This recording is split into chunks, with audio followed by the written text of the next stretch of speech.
छात्रों नमस्कार। आज हम आपको हिंदी साहित्य का इतिहास पढ़ाने जा रहे हैं। हिंदी साहित्य का इतिहास के बारे में अध्ययन करने पर हमको ये जानकारी मिलते हैं कि हिंदी साहित्य अनेक परिस्थितियों पर अनेक प्रकार की रचनाओं का प्रारंभ हुआ था। किसी भी विषय वस्तु का बौद्धिक वैज्ञानिक अध्ययन करने के लिए किन्हीं काल्पनिक पक्षों, खंडों, वर्गों या तत्वों में विभक्त कर लिया जाता है, जिससे कि उसके विभिन्न अवयवों के सम्यक रूप में ग्रहण किया जा सके। ഏതെങ്കിലും ഒരു സാഹിത്യത്തെക്കുറിച്ച് പഠിക്കുമ്പോൾ അതിനെക്കുറിച്ച് റിസർച്ച് ചെയ്യുമ്പോൾ അല്ലെങ്കിൽ അതിനെക്കുറിച്ച് കൂടുതൽ അറിയണമെങ്കിൽ പെട്ടെന്ന് മനസ്സിലാക്കാനായിട്ട് പല കാലങ്ങളിൽ വിഭജിക്കുക സാധാരണമാണ്. നമുക്കറിയാം, हिंदी साहित्य വളരെ विस्तृतമാണ്. हिंदी साहित्य का इतिहास बहुत विस्तृत है. इसकी जानकारी लेने के लिए इन्हें अनेक कालों में विभक्त किया है. देखिए, आपका स्टडी मटेरियल देखिए. खंड परिचय. एक, हिंदी साहित्य का आरंभ और विकास. ഹിന്ദി സാഹിത്യത്തിൻ്റെ ആരംഭവും വികാസവും ഇതാണ് നിങ്ങളുടെ ആദ്യത്തെ യൂണിറ്റ്. आपके समक्ष अनिवार्य पाठ्यक्रम हिंदी साहित्य का इतिहास का प्रथम खंड हिंदी साहित्य का आरंभ और विकास प्रस्तुत है. इस खंड में कुल 3 इकाइयाँ हैं. देखिए, हिंदी साहित्य का इतिहास, हिस्ट्री ऑफ हिंदी लिटरेचर. ഈ വിഷയത്തിൽ പഠിക്കുന്ന കുട്ടികൾക്ക് ആദ്യം അറിയേണ്ടത് ഹിന്ദി സാഹിത്യത്തിൻ്റെ ആരംഭവും തുടർന്നുള്ള വികാസവുമാണ്. इस खंड में 3 इकाइयाँ हैं. ഈ യൂണിറ്റിൽ 3 പാഠങ്ങളാണുള്ളത്. ഒന്ന്, ഇക്കായി എ കാലവിഭാജന और नामकरण. इकाई 2 आदिकालीन काव्यधाराएं. इकाई 3 भक्ति आंदोलन, परिस्थितियाँ, सामान्य विशेषताएं. इस प्रकार 3 विषय पर आप पढ़ाने के लिए मैं जा रही हूँ. सबसे पहले കാലവിഭാജന और नामकरण. നോക്കിയേ, നമുക്ക് ഏതെങ്കിലും ഇത് എളുപ്പം മനസ്സിലാക്കാനായിട്ട് ഞാനൊരു ഉദാഹരണം പറയാം. നമ്മുടെ മലയാള സാഹിത്യത്തിൽ ഭക്തിപ്രസ്ഥാനം എന്ന് പറഞ്ഞൊരു ഒരു ആക്ടിവിറ്റി ഉണ്ടായിരുന്നു. അങ്ങനെ ഒരു രചനാ ശൈലി ഉണ്ടായിരുന്നു, ഭക്തിപ്രസ്ഥാനം. ചെറുശ്ശേരിയുടെ കൃഷ്ണഗാഥയും ഇപ്പോൾ കർക്കിടക മാസത്തിൽ നാം കേൾക്കുന്ന എഴുത്തച്ഛൻ്റെ കിളിപ്പാട്ട് രാമായണമൊക്കെ അതിന് ഉത്തമ ഉദാഹരണങ്ങളാണ്. അതുപോലെ തന്നെ ഈ ഹിന്ദി സാഹിത്യത്തിലെ ഓരോ കാലഘട്ടവും വീരഗാഥാകാൽ, ഭക്തികാൽ, रीतिकाल, आधुनिक काल, इस प्रकार 4 कालों में बनता है. അതിനെക്കുറിച്ച് നമ്മൾ വിശദീകരിച്ച് പിന്നെ പഠിക്കും. അപ്പം നമ്മളിപ്പോൾ പഠിക്കാൻ പോകുന്ന ആ കാലവിഭാജനത്തെക്കുറിച്ചും അതിൻ്റെ പേരിനെക്കുറിച്ചുമാണ് നമ്മളിപ്പോൾ പഠിക്കുന്നത്. നോക്കിയേ, ഹിന്ദി സാഹിത്യ का कालविभाजन और नामकरण.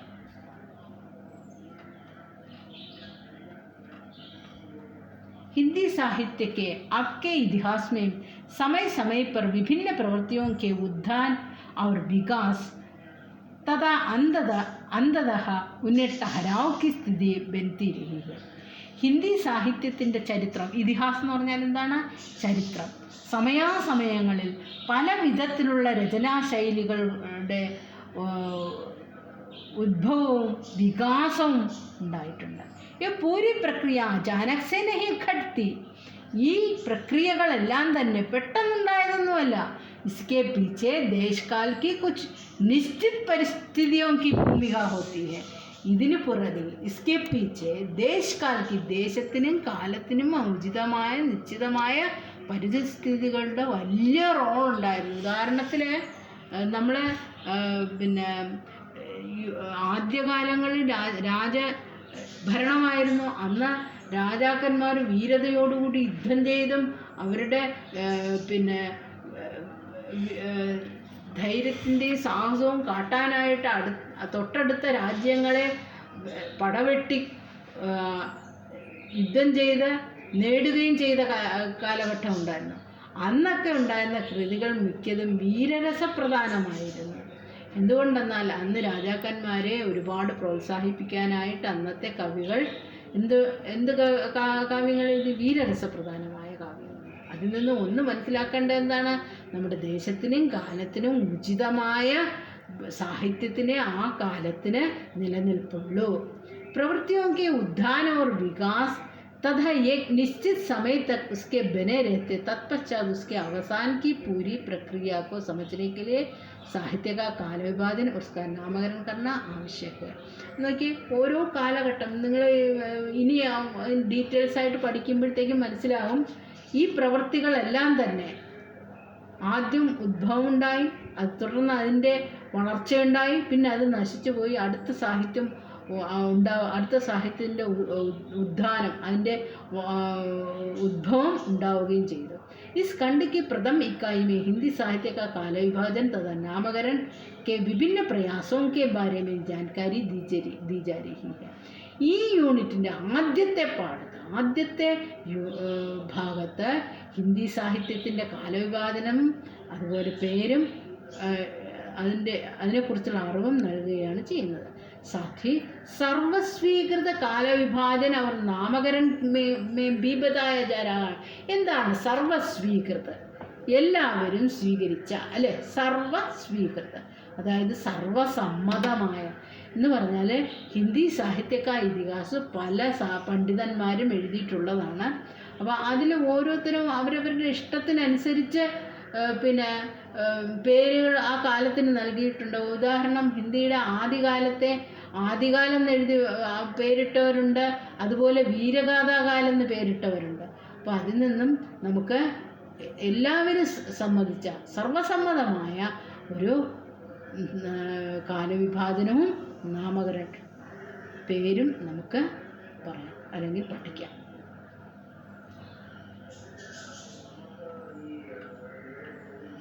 इस खंड की दूसरी इकाई में आपको उस समय के साहित्य के बारे में जानकारी दी जा रही है जब पहली बार अपभ्रंश से हिंदी भाषा का विकास हुआ.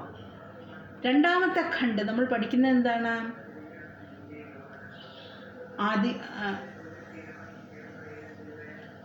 दूसरी इकाई ആദികാലീന കാവ്യധാരയാണ്.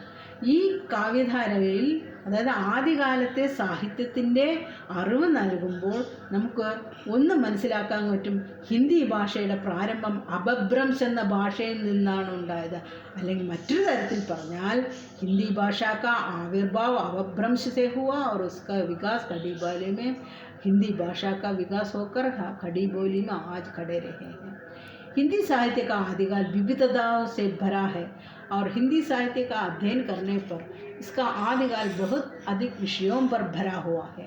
आदिकालीन साहित्य के दौर में राजवाड़ा में प्रश्रय पा रहे चारण कवियों ने रासो काव्य की रचना वही सिद्धनाद तथा जैन कवियों के स्वतंत्र रूप से तात्कालिक सामाजिक परिस्थितियों के अनुरूप विभिन्न प्रकारों की रचनाएं की. ഈ ആദ്യകാലത്ത് ഞാൻ ഈ നേരത്തെ പറഞ്ഞതുപോലെ ആദ്യകാല 150 से 1375 तक है ആദ്യകാലം. 1050 ഈസ്വിയും, അതായത് AD 1050 മുതൽ 1375 വരെയുള്ള കാലഘട്ടത്തെയാണ് ആദ്യകാലം എന്ന് പറയുന്നത്. ഈ കാലഘട്ടത്തിൽ രാജഭരണമായിരുന്നു. അന്നത്തെ രാജാക്കന്മാരെ പ്രകീർത്തിക്കുന്ന അല്ലെങ്കിൽ അവരെ ആശ്രയിച്ച് ജീവിക്കുന്ന കവികളെല്ലാവരും തന്നെ രാജാവിനെയും രാജകുടുംബാംഗങ്ങളെയും പ്രകീർത്തിക്കുന്ന, അവരുടെ വീരതകളെ പ്രകീർത്തിക്കുന്ന രചനകളാണ് നടത്തിയിരുന്നത്. അപ്പോൾ അവരെയാണ് ചാരൻ കവിയാം എന്ന് പറയുന്നത്. എന്താണ്? രാജകൊട്ടാരത്തിൽ ആ രാജാവിനെ ആശ്രയിച്ച് ജീവിക്കുന്ന കവികളെയാണ് എന്ത് പറയുന്നത്? ചാരൻ കവികൾ എന്ന് പറയുന്നത്. അപ്പോൾ അവരെഴുതിയ രാസോ കാവ്യ എന്ന് പറഞ്ഞാൽ ആദ്യകാലത്തിലുള്ള രാജാക്കന്മാരെല്ലാം രാസോ എന്ന പദവി സ്വീകരിച്ചത്. ഉദാഹരണം പൃഥ്വിരാജ രാസോ, അദ്ദേഹത്തിൻ്റെ വീരത വളരെ പ്രസിദ്ധമാണ്. അദ്ദേഹത്തിൻ്റെ ആശ്രയ കവിയുടെ പേരറിയാമോ? ചന്ദബർദായി. എന്താണ് ചന്ദബർദായിയുടെ പൃഥ്വിരാജ രാസോ വളരെ പ്രസിദ്ധമാണ്. അപ്പോൾ അദ്ദേഹത്തിൻ്റെ കൃതി ഇന്നും നിലനിൽക്കുന്ന അത് ഹിന്ദി കാവ്യത്തിലെ ആദ്യ പ്രഥമം കാവ്യമായിട്ട് കണക്കാക്കുകയും ചെയ്യുന്നുണ്ട്. ഇതൊക്കെ നിങ്ങളുടെ ജനറലായിട്ട് നിങ്ങൾക്ക് അറിയേണ്ട ചില കാര്യങ്ങളാണ്. आदिकालीन साहित्य के दौर माने यात्रा। यात्राയിൽ राजवाड़ा में प्रश्रय पा रहे चारण कवियों ने രാസോ കാവ്യവും की रचना की. അവരെന്ത് ചെയ്തു? രാസോ കാവ്യം, ചന്ദപ്രദായി പോലുള്ള ആളുകൾ രാസോ കാവ്യങ്ങൾ, പൃഥ്വിരാജ രാസോ, ബീസൽ ദേവരാസോ, ഇങ്ങനെ ഒരുപാട് രാസോ കാവ്യങ്ങൾ എഴുതി. അതുകൂടാതെ സിദ്ധ, നാഥ, ജൈന കവികൾ, ഈ ജൈനന്മാരും സിദ്ധന്മാരും നാഥന്മാരുമായിട്ടുള്ള കവികൾ വളരെ സ്വതന്ത്ര രൂപമായിട്ട് അന്നത്തെ സാമൂഹികമായ പരിതസ്ഥിതികൾക്ക് അനുരൂപമായ രചനകൾ നടത്തി. ഇസ് കാലമേ വിദ്യാപതി ദേശഭാഷ മൈഥിലിമേം പദാവലി രചയിരായത്. ഈ കാലത്ത് ആദ്യകാലത്തിൽ വിദ്യാപതി എന്ന കവി മൈഥിലി ഭാഷയിൽ കാവ്യം എഴുതിയിട്ടുണ്ട്. അമീർ ഖുസ്രോ ഖടി ബോലി മേ ഹിന്ദി മേ പെഹലിയാം और മുക്കരിയാം ബനാ രഹേ ഹൈ. അതുപോലെ അമീർ ഖുസ്രോ എന്ന കവി ഹിന്ദിയിലെ പഹേലിയാൻ കടങ്കഥകളും ഒക്കെ എഴുതിയ ഒരു ആളായിരുന്നു. ആദ്യകാലീन साहित्य के इन विविध पहलुओं की जानकारी आप इस इकाई में बढ़ेंगे प्राप्त करेंगे. അപ്പോൾ ആദ്യ സാഹിത്യത്തിനെ കുറിച്ചുള്ള വിവിധ കോണുകളിൽ നിന്നും കൊണ്ട് നമുക്ക് ഇതിനെക്കുറിച്ചുള്ള അറിവ് നമുക്ക് ഈ പാഠത്തിൽ മനസ്സിലാക്കാം.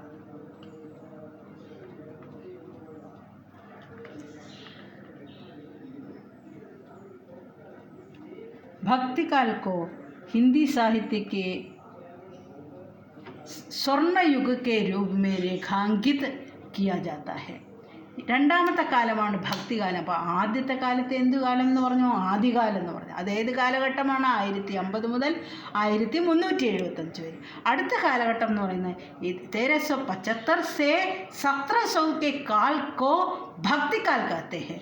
भक्तिकाल को हिंदी साहित्य के स्वर्ण युग के रूप में രേഖാങ്കിത് കിയാ ജാത്ത ഹെ. ഭക്തികാലത്തെ ഹിന്ദി സാഹിത്യത്തിലെ സ്വർണ്ണ യുഗമെന്നാണ് പറയപ്പെടുന്നത്. എന്തുകൊണ്ടെന്നല്ല, ഈ കാലഘട്ടത്തിൽ ഒരുപാട് രചനകൾ, ഒത്തിരി അമൂല്യമായ നമ്മുടെ സംസ്കാരത്തെ പിടിച്ച് നിർത്തുന്ന ഒരുപാട് രചനകൾ ഈ കാലഘട്ടത്തിൽ ഉണ്ടായി. നിങ്ങൾ പഠിച്ചു കാണും. കബീർദാസ്, തുളസീദാസ്, സൂർദാസ്, ബിഹാരി എന്നീ കവികളെല്ലാം ബിഹാരി രീതികാലാണ്. തുളസീദാസ, സൂർദാസ്, കബീർദാസ്, ഇങ്ങനെ ഒത്തിരി കവികൾ അന്ന് ജനിച്ചു. ആ കാലഘട്ടത്തിൽ ജനിച്ചു. അവരുടെ വിസ്തൃതമായ വളരെ അഗാധമായ അറിവ് നൽകുന്ന രചനകൾ ഈ കാലഘട്ടത്തിൽ ഉണ്ടായി. इस काल में जो साहित्य रचा गया उसे केंद्रीय तत्व पर ईश्वर तथा परमात्मा की आराधना है, लेकिन इसके साथ ही उसमें ജന ആകാംക്ഷാങ്ക സ്വരദുൽ മില ഹെ.